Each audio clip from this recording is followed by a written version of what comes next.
तो फिर cockroach party जी उन्हें फिर अपना मुतालबा मनवा लिया।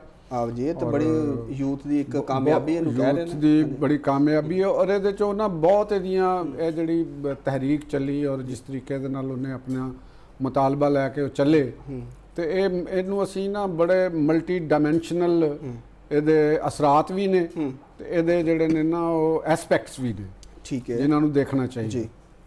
ਨੰਬਰ 1 ਤੇ ਇਹ ਦੇਖਣਾ ਚਾਹੀਦਾ ਕਿ ਉਹ ਕੀ ਵਜ੍ਹਾ ਹੈ ਕਿ ਇੱਕ ਇੰਡੀਅਨ ਜਿਹੜਾ ਖੁਦ ਨੂੰ ਆਪਣੇ ਆਪ ਨੂੰ ਦੁਨੀਆ ਦੀ ਬੜੀ ਵੱਡੀ ਜਮਹੂਰੀਅਤ ਕਰਾਰ ਦਿੰਦੇ ਨੇ ਤੇ ਬਿਗੇਸਟ ਡੈਮੋਕ੍ਰੇਸੀ ਇਨ ਦੀ ਵਰਲਡ ਕਰਾਰ ਦਿੰਦੇ ਨੇ ਔਰ ਅਸੀਂ ਵੀ ਬਾਜ਼ ਔਕਾਤ ਸਾਡੇ ਇੱਥੇ ਲਿਖਣ ਵਾਲੇ ਦਾਨਸ਼ਵਰ ਇੰਟੈਲੀਜੈਂਸੀ ਆ ਤੇ ਉਹ ਵੀ ਅਕਸਰ ਔਕਾਤ ਇੰਡੀਆ ਨੂੰ ਬਾਜ਼ ਔਕਾਤ ਅਸੀਂ ਪੋਜ਼ਿਟਿਵ ਉਹਨਾਂ ਦੇ ਸਿਸਟਮ ਦੀ ਮੈਂ ਗੱਲ ਕਰ ਰਿਹਾ ਹਾਂ। ਉਹ ਸਿਸਟਮ ਨੂੰ ਉਹਨਾਂ ਦੀ ਕਨਸਟੀਟਿਊਸ਼ਨਲ ਜਿਹੜੀ ਡਿਵੈਲਪਮੈਂਟਸ ਨੇ ਉਹਨਾਂ ਦੇ ਹਵਾਲੇ ਦੇ ਨਾਲ ਅਸੀਂ ਕਹਿੰਦੇ ਹਾਂ ਕਿ ਵੀ ਉਹ ਬਿਹਤਰ ਔਰ ਪ੍ਰੋਗਰੈਸ ਦੀ ਤਰਫ ਜਾ ਰਹੇ ਆ। ਦੇਖਣਾ ਕਿ ਜਿਹੜੀ ਪਾਸਪੋਰਟਸ ਦੇ ਹਵਾਲੇ ਨਾਲ ਵੀ ਲਿਸਟ ਆਈ ਹੈ ਉਹਦੇ 'ਚ ਵੀ ਉਹਨਾਂ ਦਾ ਪਾਸਪੋਰਟ ਦਾ ਜਿਹੜੀ ਦੁਨੀਆ 'ਚ ਵਰਥ ਹੈਗੀ ਉਹ 80 ਨੰਬਰ ਦੇ ਉੱਤੇ ਆ ਰਹੀ ਹੈ, ਜਦਕਿ ਪਾਕਿਸਤਾਨ ਜਿਹੜਾ ਨਾ ਉਹ 101 ਦੇ ਕਰੀਬ ਜਿੱਥੇ ਵੀ ਆ ਰਿਹਾ ਇੱਥੇ ਆ ਰਿਹਾ। ਤੇ ਹੁਣ ਉਹ ਵਜੂਹਾਤ ਕੀ ਨੇ ਕਿ ਜਿਹੜੀ ਉੱਥੋਂ ਦੀ ਪੜ੍ਹੀ ਲਿਖੀ ਕਲਾਸ ਹੈ, ਇਹ ਤੇ ਕੋਈ ਲੇਮੈਨ ਤੇ ਲੋਕ ਨਹੀਂ, ਅਨਪੜ੍ਹ ਨਹੀਂ, ਲੇਬਰਰ ਨਹੀਂ ਹੈਗੀ, ਮਜ਼ਦੂਰ ਕਲਾਸ ਨਹੀਂ ਹੈ, ਇਹ ਨੇ ਤਲਬਾ ਸਟੂਡੈਂਟਸ ਜੀ, ਠੀਕ ਹੈ ਨਾ। ਔਰ ਸਟੂਡੈਂਟਸ ਹੁੰਦੇ ਨੇ ਜਿਹੜੇ ਭਰਪੂਰ ਉਹਨਾਂ ਦੀਆਂ ਉਮੰਗਾਂ ਬਹੁਤ ਜਵਾਨ ਹੁੰਦੀਆਂ ਨੇ, ਮੁਸਤਕਬਲ ਦੇ ਉਹਨਾਂ ਦੇ ख्वाब ਲੈ ਕੇ ਚੱਲ ਰਹੇ ਹੁੰਦੇ ਨੇ ਬੱਚੇ ਬੱਚੀਆਂ ਔਰ ਉਹ ਖੁਦ ਵੀ ਲੈ ਕੇ ਚੱਲ ਰਹੇ ਹੁੰਦੇ ਨੇ ਤੇ ਉਹਨਾਂ ਦੇ ਉੱਤੇ ਆਪਣੇ ਵਾਲਿदैन ਦੇ ख्वाबां ਦਾ ਬੋਝ ਬਹੁਤ ਜ਼ਿਆਦਾ ਹੁੰਦਾ। ਬਿਲਕੁਲ ਠੀਕ ਹੈ ਨਾ ਜੀ। ਬੱਚਿਆਂ ਦੇ ਉੱਤੇ ਵਾਲਿदैन ਨੇ ਬੜੀ ਇਨਵੈਸਟਮੈਂਟ ਕੀਤੀ ਹੁੰਦੀ ਹੈ, ਬੱਚਿਆਂ ਨੂੰ ਉਹਨਾਂ ਨੇ ਮੈਂਟਲੀ ਉਹਨਾਂ ਨੂੰ ਗਰੋ ਕੀਤਾ ਹੁੰਦਾ ਹੈ। ਬੱਚੇ ਆਪਣੇ ਵਾਲਿदैन ਨੂੰ ਮਿਹਨਤ ਕਰਦਿਆਂ ਵੇਖਦੇ ਨੇ, ਉਹ ਦਿਨ ਰਾਤ ਆਪਣੇ ਖਾਸ ਤੌਰ ਤੇ ਮਿਡਲ ਕਲਾਸ ਦੇ ਜਿਹੜੇ ਬੱਚੇ ਨੇ ਉਹਨਾਂ ਦੇ, ਕਿਉਂਕਿ ਜਿਹੜੇ ਮੁਲਾਜ਼ਮਤਾਂ ਦੀ ਤਲਾਸ਼ ਵਿੱਚ ਕਰਦੇ ਨੇ ਜਾਂ ਐਜੂਕੇਸ਼ਨ ਫॉर ਇੰਪਲੋਇਮੈਂਟ ਜਿਹੜੇ ਲੈ ਰਹੇ ਹੁੰਦੇ ਨੇ ਜਾਂ ਇੱਕ ਪ੍ਰੋਫੈਸ਼ਨਲ ਐਜੂਕੇਸ਼ਨ ਲੈ ਰਹੇ ਹੁੰਦੇ ਨੇ, ਉਹ ਜ਼ਿਆਦਾਤਰ ਮਿਡਲ ਕਲਾਸ ਨਾਲ ਤਾਲੁਕ ਰੱਖਦੇ ਨੇ। ਤੇ ਮਿਡਲ ਕਲਾਸ ਦੇ ਜਿਹੜੇ ਵਾਲਿदैन ਹੁੰਦੇ ਨੇ ਜੀ, ਉਹ ਉਹਨਾਂ ਦੀ ਇੱਕ ਜਿਹੜੀ ਅਮਲੀ ਲਾਈਫ ਹੁੰਦੀ ਹੈ, ਉਹਨਾਂ ਦੇ ਘਰ ਦਾ ਜਿਹੜਾ ਮਾਹੌਲ ਹੁੰਦਾ ਹੈ ਔਰ ਉਹ ਬੱਚੇ ਬੱਚੀਆਂ ਸਮਝਦੇ ਨੇ ਕਿ ਸਾਡੇ ਵਾਲਿदैन ਇੰਨੀਆਂ ਮਿਹਨਤਾਂ ਕਰ ਰਹੇ ਨੇ ਤੇ ਅਸੀਂ ਵੀ ਇਹਨਾਂ ਨੂੰ ਕੁਝ ਬਣ ਕੇ ਦਿਖਾਈਏ। ਉਮਰਾ ਦੇ ਬੱਚਿਆਂ ਦੀ ਇਹ ਮਾਈਂਡ ਸੈਟ ਨਹੀਂ ਹੁੰਦਾ, ਠੀਕ ਹੈ। ਔਰ ਬਿਲਕੁਲ ਜਿਹੜੀ ਗਰੀਬ ਕਲਾਸ ਹੁੰਦੀ ਹੈ ਉਹਨਾਂ ਦੇ ਬੱਚਿਆਂ ਦਾ ਵੀ ਇਹ ਮਾਈਂਡ ਸੈਟ ਨਹੀਂ ਹੁੰਦਾ। ਉਹਨਾਂ ਦੇ ਬੱਚਿਆਂ ਦੀ ਜਿਹੜੀ ਮਾਈਂਡ ਸੈਟ ਹੁੰਦਾ ਸਰਵਾਈਵਲ ਦੇ ਉੱਤੇ ਡਿਵੈਲਪ ਹੋ ਰਿਹਾ ਹੁੰਦਾ ਕਿ ਅਸੀਂ ਸਰਵਾਈਵ ਕਿਸ ਤਰ੍ਹਾਂ ਕਰਨਾ, ਠੀਕ ਹੈ ਨਾ। ਉਹ ਉਹਦੇ ਵਾਸਤੇ ਵੇਸ ਤੇ ਤਲਾਸ਼ ਕਰਦੇ ਨੇ। ਤੇ ਜਿਹੜੀ ਮਿਡਲ ਕਲਾਸ ਹੁੰਦੀ ਹੈ ਉਹ ਸਰਵਾਈਵਲ ਤੋਂ ਉੱਤੇ ਹੁੰਦੀ ਹੈ, ਉਹ ਗਰੋ ਕਰਨਾ ਚਾਹੁੰਦੀ ਹੈ, ਉਹ ਸ਼ਾਈਨ ਕਰਨਾ ਚਾਹੁੰਦੀ ਹੈ, ਠੀਕ ਹੈ ਨਾ। ਤੇ ਉਹਦੇ ਵਾਸਤੇ ਉਹ ਬੱਚੇ ਆਲਾ ਤਾਲੀਮ ਹਾਸਲ ਕਰਦੇ ਨੇ, ਮੈਡੀਕਲ ਦੇ ਵਿੱਚ ਜਾਂਦੇ ਨੇ ਔਰ IT ਦੇ ਮੁxtਲਿਫ ਸ਼ੋਬਿਆਂ ਦੇ ਵਿੱਚ ਉਹ ਮਾਸਟਰਸ ਡਿਗਰੀਆਂ ਲੈਂਦੇ ਨੇ ਔਰ ਸਾਇੰਸ ਦੇ ਮੁxtਲਿਫ ਸ਼ੋਬਿਆਂ ਦੇ ਵਿੱਚ ਕੈਮਿਸਟਰੀ, ਫਿਜ਼ਿਕਸ, ਬਾਇਓਲੋਜੀ, ਮਾਸ਼ੀਆਤ, ਸਟੈਟਿਸਟਿਕ, ਮੈਥਮੈਟਿਕਸ ਮਤਲਬ ਕਿ ਇਹਨਾਂ ਦੇ ਵਿੱਚ ਉਹ ਇੱਕ ਆਲਾ ਤਾਲੀਮ ਹਾਸਲ ਕਰਦੇ ਨੇ। ਤੇ ਜਿਸ ਵੇਲੇ ਉਹ ਆਲਾ ਤਾਲੀਮ ਹਾਸਲ ਕਰ ਲੈਣ ਤੇ ਉਸ ਵੇਲੇ ਉਹਨਾਂ ਨੂੰ ਪਤਾ ਚੱਲਦਾ ਕਿ ਵੀ ਅਸੀਂ ਤੇ ਕੁਝ ਵੀ ਨਹੀਂ, ਸਾਡੀ ਤੇ ਹੈਸੀਅਤ ਹੀ ਕੋਈ ਨਹੀਂ। ਐਜੂਕੇਸ਼ਨ ਨੇ ਉਹਨਾਂ ਨੂੰ ਦੱਸਿਆ ਹੁੰਦਾ ਕਿ ਤੁਸੀਂ ਬਹੁਤ ਕੁਝ ਹੋ, ਬਹੁਤ ਕੁਝ ਸਹੀ। ਲੇਕਿਨ ਜਦੋਂ ਉਹ ਅਮਲੀ ਜ਼ਿੰਦਗੀ ਨੂੰ ਸਟਾਰਟ ਕਰਨਾ ਜਾਂਦੇ ਨੇ ਔਰ ਆਪਣੇ ਸਿਸਟਮ ਨੂੰ ਦੇਖਦੇ ਨੇ, ਉਹ ਸਿਸਟਮ ਦੇ ਦਰਵਾਜ਼ੇ ਖੜਕਾਉਂਦੇ ਨੇ ਜਗ੍ਹਾ ਜਗ੍ਹਾ ਤੇ ਉੱਥੇ ਉਹਨਾਂ ਨੂੰ ਨਾਕਾਮੀ ਦਾ ਸਾਹਮਣਾ ਕਰਨਾ ਪੈਂਦਾ। ਔਰ ਫਿਰ ਉਹ ਦੇਖਦੇ ਨੇ ਕੁਝ ਨਾਲਾਇਕ ਬੱਚੇ ਉਹ ਆਲਾ ਅਹੁਦਿਆਂ ਤੇ ਵੀ ਚਲੇ ਗਏ ਨੇ, ਉਹ ਲਾਈਫ ਸਟਾਈਲ ਵੀ ਉਹਨਾਂ ਦਾ ਬੜਾ ਆਲਾ ਹੈ, ਉਹ ਉਹਨਾਂ ਦਾ ਮਜ਼ਾਕ ਉਡਾਉਂਦੇ ਨੇ, ਉਹਨਾਂ ਨੂੰ ਉਹ ਮੁxtਲਿਫ ਉਹਨਾਂ ਦੇ ਉੱਤੇ ਤੰਜ਼ ਕਰਦੇ ਨੇ ਤੇ ਉਹ ਫਿਰ ਦਿਲ ਦੇ ਵਿੱਚ ਇੱਕ ਚੋਟ ਲੱਗਦੀ ਹੈ ਕਿ ਯਾਰ ਸਾਡੇ ਨਾਲ ਕੀ ਹੋਇਆ। ਸਹੀ। ਔਰ ਸਾਡੇ ਜਿਹੜੇ ਫਿਰ ਉਹ ਆਪਣੇ ਲੀਡਰਾਂ ਲਈ ਦੇਖਦੇ ਨੇ, ਜਿਹੜੇ ਸਿਆਸੀ ਕਿਆਦਤਾਂ ਹੁੰਦੀਆਂ ਨੇ ਉਹਨਾਂ ਲਈ ਦੇਖਦੇ ਨੇ ਕਿ ਉਹ ਕਿੰਨੇ ਬੁਲੰਦਬਾਗ ਦਾਅਵੇ ਕਰਦੇ ਨੇ। ਜਿਵੇਂ ਮੋਦੀ ਨੇ ਸ਼ਾਈਨਿੰਗ ਇੰਡੀਆ ਦੇ ਨਾਅਰੇ ਦਿੱਤੇ, ਲੋਕਾਂ ਨੇ ਉਹਨਾਂ ਨੇ ਸਵਰਾਜ ਦੇ ਨਾਅਰੇ ਦਿੱਤੇ ਕਿ ਵੀ ਸਵਰਾਜ ਦਾ ਮਤਲਬ ਹੈ ਕਿ ਅਸੀਂ ਮੰਜ਼ਿਲ ਹਾਸਲ ਕਰਾਂਗੇ, ਆਪਣੀ ਗੱਲ ਕਰਾਂਗੇ। ਬੇਸ਼ੁਮਾਰ ਦਾਅਵੇ ਕੀਤੇ ਸਨ ਉਹਨਾਂ ਨੇ, ਵੱਡੇ ਵੱਡੇ ਟੈਕਨੋਲੋਜੀ ਦੇ ਬਾਰੇ, ਡਾਟਾ ਸੈਂਟਰ, ਸਪੇਸ ਔਰ ਪਤਾ ਨਹੀਂ ਕੀ ਉਹਨਾਂ ਨੇ ਕਾਸੀ ਕਰਾਂਗੇ। ਹੁਣ ਜਿਸ ਵੇਲੇ ਇਹ ਰੀਸੈਂਟ ਇਹ ਲਾਵਾ ਉਹਨਾਂ ਦੇ ਵਿੱਚ ਪੱਕਦਾ ਰਿਹਾ, ਇਕੱਲੇ ਉਹਨਾਂ 'ਚ ਨਹੀਂ, ਇਹ ਲਾਵਾ ਜਿਹੜਾ ਉਹਨਾਂ ਦੇ ਵਾਲਿदैन ਦੇ ਵਿੱਚ ਵੀ, ਉਹਨਾਂ ਦੇ ਜਿਹੜੇ ਦੂਸਰੇ ਜਿਹੜੇ ਦਾਨਸ਼ਵਰ ਤਬਕੇ ਨੇ, ਸ਼ਾਇਰ, ਅਦੀਬ, ਇਹਨਾਂ ਦੇ ਵੀ ਸੋਚਿਆ ਕਿ ਯਾਰ ਇਹ ਤਾਂ ਬਹੁਤ ਸਿਸਟਮ ਠੀਕ ਨਹੀਂ ਹੈਗਾ। ਔਰ ਫਿਰ ਅਚਾਨਕ ਉੱਥੇ ਪੈਰ ਦਰ ਪੇ, ਅਚਾਨਕ ਨਹੀਂ, ਪੈਰ ਦਰ ਪੇ ਪਤਾ ਚੱਲਿਆ ਕਿ ਜੀ ਪੇਪਰ ਲੀਕ ਹੋਣਾ ਸ਼ੁਰੂ ਹੋ ਗਏ ਨੇ। ਪੇਪਰਸ ਹੁਣ ਮੈਡੀਕਲ ਟੈਸਟ ਦੇ ਪੇਪਰ ਸਨ, ਉਹ ਲੀਕ ਹੋ ਗਏ। ਮੁਕਾਬਲੇ ਦੇ ਇਮਤਿਹਾਨਾਤ ਦੇ ਪੇਪਰ ਸਨ, ਉਹ ਲੀਕ ਹੋ ਗਏ ਔਰ ਉਹ ਮੁਲਤਵੀ ਕਰਨੇ ਪਏ। ਹੁਣ ਜਿਹਨੇ ਬੱਚਿਆਂ ਨੇ ਜਿਨ੍ਹਾਂ ਨੇ ਬਹੁਤ ਕੁਝ ਤਿਆਰੀਆਂ ਕੀਤੀਆਂ ਹੋਈਆਂ ਸਨ ਉਹਨਾਂ ਦਾ ਤਾਂ ਅੰਦਾਜ਼ਾ ਨਹੀਂ ਅਸੀਂ ਲਾ ਸਕਦੇ ਅਸੀਂ, ਔਰ ਖ਼ਾਸ ਤੌਰ ਤੇ ਜਿਸ ਤਰ੍ਹਾਂ ਦਾ ਮਾਹੌਲ ਪਾਕਿਸਤਾਨ ਦੇ ਵਿੱਚ ਅਸੀਂ ਉਸ ਤਰ੍ਹਾਂ ਸ਼ਾਇਦ ਅੰਦਾਜ਼ਾ ਨਾ ਲਾ ਸਕੀਏ। ਇੰਡੀਆ ਦੇ ਵਿੱਚ ਫਿਰ ਸਿਵਲ ਸੁਸਾਇਟੀ ਕਿਸੇ ਹੱਦ ਤੱਕ ਵਰਕ ਕਰ ਰਹੀ ਹੈ, ਜ਼ਿੰਦਾ ਹੈ।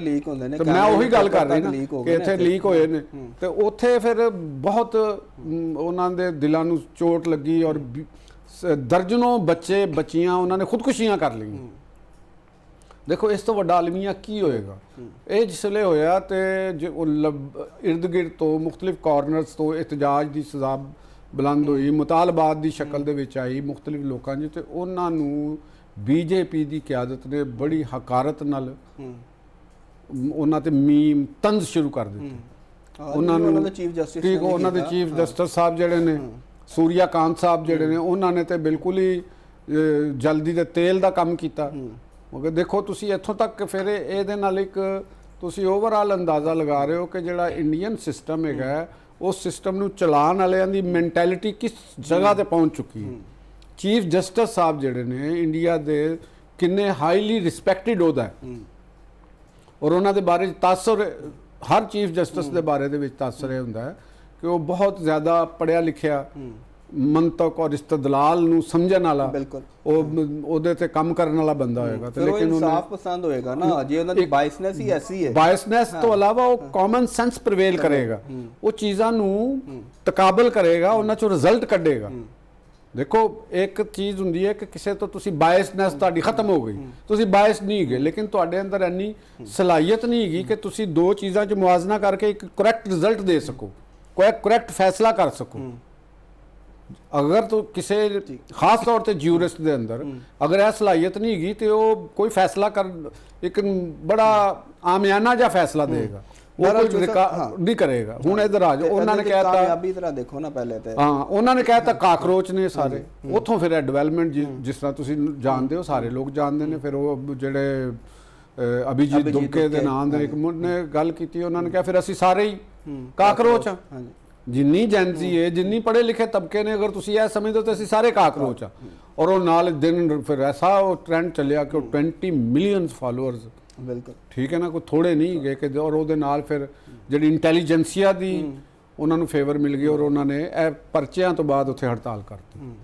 ਔਰ ਮਸਜਿਦ ਦੀ ਗੱਲ ਤੇ ਚਾਹਵੇ ਕਿ ਉਹ ਕਿਸੇ ਕੋਲ ਨਹੀਂ ਗਏ, ਉਹਨਾਂ ਦੇ ਕੋਲ ਸਾਰੇ ਆ ਰਹੇ ਨੇ, ਉਹ ਉੱਥੇ ਬੈਠ ਗਏ ਔਰ ਐਸ ਅਜ਼ਮ ਨਾਲ ਬੈਠੇ ਕਿ ਔਰ ਜੋਕ ਦਰ ਜੋਕ ਫਿਰ ਆਹਿਸਤਾ ਆਹਿਸਤਾ ਆਹਿਸਤਾ ਆਹਿਸਤਾ ਸਿਵਲ ਸੁਸਾਇਟੀ ਐਕਟਰਸਾਂ ਉਹ ਸਾਰੇ ਲੋਕ ਉੱਥੇ ਪਹੁੰਚ ਗਏ। ਸੁਲੇਮਾਨ ਖਾਨ, ਆਮਰ ਖਾਨ, ਇਮਰਾਨ ਖਾਨ ਜਿਹੜੇ ਇੱਕ ਐਕਟਰ ਉਹਨਾਂ ਦੇ ਵੱਡੇ, ਇਹ ਬੰਦੇ ਚਲੇ ਗਏ, ਤੇ ਪਰੇਸ਼ ਰਾਵਲ ਜੈਸੇ ਉਹ ਦੀਗਰ ਜਿਹੜੇ ਐਕਟਰ ਸਨ ਜਿਨ੍ਹਾਂ ਦਾ ਇਹਦੇ ਅੰਦਰ ਨਜ਼ਰ ਆਏ ਨੇ। ਫਿਰ ਉਹਨਾਂ ਦੇ ਆਪੋਜੀਸ਼ਨ ਰਾਹੁਲ ਗਾਂਧੀ ਜਿਹੜੇ ਨੇ, ਰਾਹੁਲ ਗਾਂਧੀ ਤੇ ਚਲੋ ਇੱਕ ਮੰਨ ਲਓ ਕਿ ਇੱਕ ਸਿਆਸਤਦਾਨ ਸਨ, ਉਹਨਾਂ ਨੇ ਇੱਥੇ ਆ ਕੇ ਆਪਣੀ ਸਿਆਸਤ ਦੇ ਵਿੱਚ ਉਹਨਾਂ ਨੇ ਫਾਇਦਾ, ਲੇਕਿਨ ਬਹਰਹਾਲ ਉਹਨਾਂ ਨੇ ਉਹਨਾਂ ਦਾ ਸਾਥ ਦਿੱਤਾ ਕਿ ਇੱਕ ਬੜੀ ਵੱਡੀ ਪੋਲੀਟੀਕਲ ਪਾਰਟੀ ਹੋਗੀ। ਲੇਕਿਨ ਇਹਦੇ ਵਿੱਚ ਮੇਨ ਰੋਲ ਪਲੇ ਕੀਤਾ ਸੋਨਮ ਵਾਂਗਚੁਕ ਨੇ।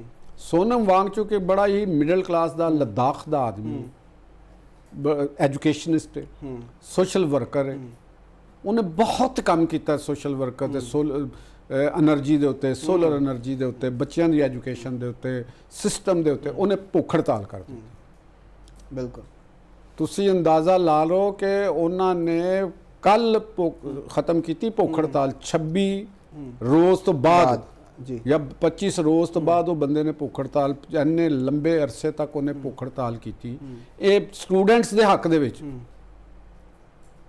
ਲਦਾਖ ਦਾ ਰਹਿਣ ਵਾਲਾ ਬੰਦਾ ਦਿੱਲੀ ਦੇ ਵਿੱਚ ਰਹਿੰਦਾ, ਸੋਸ਼ਲ ਵਰਕਰ ਹੈ, ਸਿਵਲ ਸੁਸਾਇਟੀ ਦੇ ਨਾਲ ਤਾਲੁਕ ਹੈ, ਔਰ ਉਹ ਸਾਰੀ ਜ਼ਿੰਦਗੀ ਉਹਦੀ ਇਹਦੇ ਨਾਲ ਲੱਗੀ, ਉਹਦੀ ਵਾਈਫ, ਉਹਦੇ ਭਰਾ, ਉਹਨਾਂ ਦਾ ਵਿੱਚ ਉਹਦੇ 'ਚ ਕੰਮ ਹੈ, ਤੇ ਉਹਨਾਂ ਨੇ ख़त्म ਕੀਤੀ। ਔਰ ਉਹਨਾਂ ਨੇ ਖਾਸ ਤੌਰ ਦੇ ਉੱਤੇ ਜਿਹੜੇ ਜੈਨਜ਼ੀ ਦੇ ਲੀਡਰਸ ਨੇ, ਸਟੂਡੈਂਟ ਲੀਡਰਸ ਨੇ, ਉਹਨਾਂ ਨੇ ਜਦੋਂ ਜੁਬੀਲੇਸ਼ਨ ਕੀਤੀ, ਉਹ ਜਿਹੜਾ ਵਜ਼ੀਰ ਸੀ ਡੂ ਯੂ ਨੋ ਜਿਹੜਾ ਉਹਨਾਂ ਦਾ ਧਰਮਿੰਦਰ ਪ੍ਰਧਾਨ ਹੈ, ਇਹ ਬਹੁਤ ਤਾਕਤਵਰ ਫਿਗਰ ਹੈਗਾ, ਬੀਜੇਪੀ ਦਾ ਬੜਾ ਪਾਵਰਫੁਲ ਫਿਗਰ ਹੈਗਾ। ਇਸ ਲਈ ਤਾਂ ਫਿਰ ਇੰਨੀ ਦੇਰ ਤੋਂ ਔਰ ਉਹਦਾ ਵਾਲਦ ਵੀ ਵਜ਼ੀਰ ਮੁਮਲਕਤ ਰਿਹਾ ਵਾਜਪਾਈ, ਅਟਲ ਬਿਹਾਰੀ ਵਾਜਪਾਈ ਦੇ ਜ਼ਮਾਨੇ 'ਤੇ। ਇਹ ਉੜੀਸਾ ਦੇ ਰਹਿਣ ਵਾਲੇ ਨੇ, ਉੜੀਸਾ ਦੇ ਰਹਿਣ ਵਾਲੇ, ਉਹਦੇ ਇੱਕ ਤਾਕਤਵਰ ਤਬਕੇ ਦੇ ਨਾਲ ਇਹਨਾਂ ਦਾ ਤਾਲੁਕ ਹੈਗਾ। ਠੀਕ ਹੈ ਨਾ। ਤੇ ਉਸ ਬੰਦੇ ਨੇ ਇਹਨਾਂ ਦਾ ਮਜ਼ਾਕ ਉਡਾਇਆ। ਉਹ ਆਪਣੀ ਤਾਕਤ ਦੇ ਨਸ਼ੇ 'ਚ ਸੀ ਨਾ ਕਿ ਮੇਰਾ ਕੀ, ਉਹ ਪੈਟਰੋਲੀਅਮ ਦਾ ਵੀ ਮਿਨਿਸਟਰ ਰਹਿ ਚੁੱਕਿਆ ਹੈ, ਹੋਰ ਚੀਜ਼ਾਂ ਦਾ ਵੀ ਉਹ ਮਿਨਿਸਟਰ ਰਹਿ ਚੁੱਕਿਆ, ਤਾਕਤਵਰ ਫੈਮਿਲੀ ਦਾ ਬੰਦਾ ਸੀ। ਤੇ ਉਹਨੇ ਕਿਹਾ ਜੀ ਇਹ ਕੀ ਸਾਡਾ ਕਰ ਲੈਣਗੇ। ਬੀਜੇਪੀ ਦੇ ਜਿਹੜਾ ਸੋਸ਼ਲ ਮੀਡੀਆ ਵਿੰਗ ਸੀ ਉਹਨਾਂ ਨੇ ਕੀਤਾ, ਗੋਦੀ ਮੀਡੀਆ ਨੇ ਜਿਹੜਾ ਮੇਨ ਸਟ੍ਰੀਮ ਮੀਡੀਆ ਨੂੰ ਉਹਨਾਂ ਨੇ ਸੋਸ਼ਲ ਮੀਡੀਆ ਦੀ ਤਾਕਤ ਨੇ ਉਡਾ ਕੇ ਰੱਖ ਦਿੱਤਾ। ਉਹਨਾਂ ਦਾ ਬਿਆਨੀਆਂ ਕਿਸੇ ਨੇ ਸੁਣਿਆ ਹੀ ਨਹੀਂ। ਉਹ ਐਸਾ ਦਫਨ ਹੋ ਗਿਆ ਕਿ ਬੋਲ ਨਹੀਂ ਸਕੇ। ਜਿੰਨੇ ਵੀ ਉਹਨਾਂ ਦੇ ਵੱਡੇ ਵੱਡੇ ਐਂਕਰ ਦਿਨ ਰਾਤ ਜਿਹੜੇ ਬੀਜੇਪੀ ਦੀ ਤਾਰੀਫ ਕਰਦੇ, ਸਭ ਖਤਮ ਹੋ ਗਏ। ਇਹ ਬੜੀ ਵੱਡੀ ਫਤਿਹ। ਔਰ ਆਉਣ ਵਾਲੇ ਦਿਨਾਂ ਦੇ ਵਿੱਚ ਦੇਖੋ ਉਹਨਾਂ ਨੇ ਮੁਤਾਲਬਾਤ ਆਪਣੇ ਰੱਖੇ ਨੇ ਕਿ ਬੱਚਿਆਂ ਨੂੰ ਦਿਓ, ਜਿਹੜੇ ਬੱਚਿਆਂ ਨੇ ਖੁਦਕੁਸ਼ੀ ਕੀਤੀ ਉਹਨਾਂ ਨੂੰ ਹਰਜਾਨਾ ਦਿਓ, 1 ਕਰੋੜ ਇੰਡੀਅਨ ਰੁਪੀਸ ਦਿਓ। ਔਰ ਜਿਨ੍ਹਾਂ ਦੇ ਉੱਤੇ ਪੁਲਿਸ ਤਸ਼ੱਦਦ ਹੋਇਆ, ਉਹ ਬੱਚਿਆਂ ਦੇ ਜਿਨ੍ਹਾਂ ਦੇ ਮੁਕੱਦਮੇ ਹੋਏ ਨੇ ਉਹਨਾਂ ਦੇ ਖਤਮ ਕਰੋ ਔਰ ਉਹਨਾਂ ਨੂੰ ਪੁਲਿਸ ਵਾਲਿਆਂ ਨੂੰ ਕਰੋ। ਇਹ ਕੰਮ ਰੁਕਣਾ ਨਹੀਂ ਹੈਗਾ। ਮੈਂ ਅੱਗੇ ਵੀ ਤੁਹਾਨੂੰ ਕਿਹਾ ਕਿ ਬੀਜੇਪੀ ਔਰ ਨਰਿੰਦਰ ਮੋਦੀ ਇਹ ਜਿੰਨੇ ਬਾਬੇ ਨੇ ਔਰ ਕਟਰ ਕਿਸਮ ਦੇ ਮਜ਼ਹਬੀ ਜਨੂਨੀ ਛੂਤ ਛਾਤ ਦੇ ਕਾਇਲ, ਜ਼ਾਤ ਪਾਤ ਦੇ ਕਾਇਲ, ਇਹਨਾਂ ਨੇ ਇੰਡੀਆ ਦੀ ਜਿਸ ਤਰੀਕੇ ਦੇ ਨਾਲ ਤਬਾਹੀ ਕੀਤੀ ਹੈ, ਬਲਕਿ ਪੂਰੇ ਜਨੂਬੀ ਏਸ਼ੀਆ ਨੂੰ ਜਿਸ ਤਰੀਕੇ ਦੇ ਨਾਲ ਇਸ ਪਾਰਟੀ ਨੇ ਸਮਝ ਲਓ ਤੁਸੀਂ ਕਿ ਨਾ ਬਰਬਾਦ ਕੀਤਾ, ਇਹਨਾਂ ਦਾ ਵੀ ਹੁਣ ਅਨਕਰੀਬ ਇਮਤਿਹਾਨ ਆ ਜਾਣਾ। ਮੈਨੂੰ ਲੱਗਦਾ ਕਿ ਇਲੈਕਸ਼ਨ ਦੇ ਵਿੱਚ ਇਹੋ ਹੀ ਜਿਹੜੇ ਜਨਤਾ ਪਾਰਟੀ ਕਾਕਰੋਚ, ਇਹ ਕਾਕਰੋਚ ਇਹਨਾਂ ਦੀਆਂ ਧੋਤੀਆਂ 'ਚ ਵੜ ਜਾਣੇ ਨੇ। ਇਹਨਾਂ ਨੇ ਧੋਤੀਆਂ ਉਹਨਾਂ ਨੇ ਪਾੜ ਦੇਣੀਆਂ ਨੇ। ਮੈਂ ਤੁਹਾਨੂੰ ਦੱਸ ਦੇਵਾਂ, ਇਹ ਜਿੰਨੇ ਧੋਤੀ ਪ੍ਰਸ਼ਾਦ ਨੇ ਨਾ ਉੱਥੇ, ਮੁਰਲੀ ਮਨੋਹਰ ਜੋਸ਼ੀ ਤੇ ਅਮਿਤ ਸ਼ਾਹ ਤੇ ਇਹ ਜਿਹੜੇ ਪਤਾ ਨਹੀਂ ਸ਼ਾਹ ਹੈ ਕਿ ਸ਼ਾਹ ਹੈ, ਇਹ ਵੀ ਕੋਈ ਪਤਾ ਨਹੀਂ ਨਾ।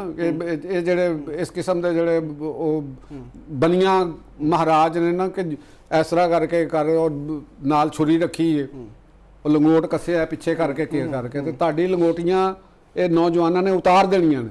ਤੁਹਾਨੂੰ ਨੰਗਿਆਂ ਦਿੱਲੀ ਦੀ ਇੰਡੀਆ ਦੀਆਂ ਸੜਕਾਂ ਤੇ ਇਹਨਾਂ ਨੇ ਫਰਾੜਾ। ਮੈਨੂੰ ਤੇ ਇਹ ਮੰਜ਼ਰ ਦਾ ਨਜ਼ਰ ਆ ਰਿਹਾ। ਆਉਣ ਵਾਲਾ ਟਾਈਮ ਇਹਨਾਂ ਵਾਸਤੇ ਜਿਹੜਾ ਹਿੰਦੂ ਜਨੂਨੀ ਨੇ ਨਾ, ਲਕੀਰਾਂ ਪਾ ਲੈਂਦੇ ਨੇ 2 ਇੱਧਰ ਤੇ 3 ਇੱਧਰ, ਤੇ ਝੂਠ ਮਾਰੀ ਜਾਂਦੇ ਨੇ ਔਰ ਫਰਾਡ ਕਰਦੇ ਨੇ ਲੋਕਾਂ ਦੇ ਨਾਲ। ਉਹਨਾਂ ਦਾ ਇੰਡੀਅਨ ਸੋਸਾਇਟੀ ਦੇ ਵਿੱਚ ਮੁਸਤਕਬਲ ਮਖਦੂਸ਼ ਨਜ਼ਰ ਆ ਰਿਹਾ। ਠੀਕ ਹੋ ਗਿਆ ਜੀ।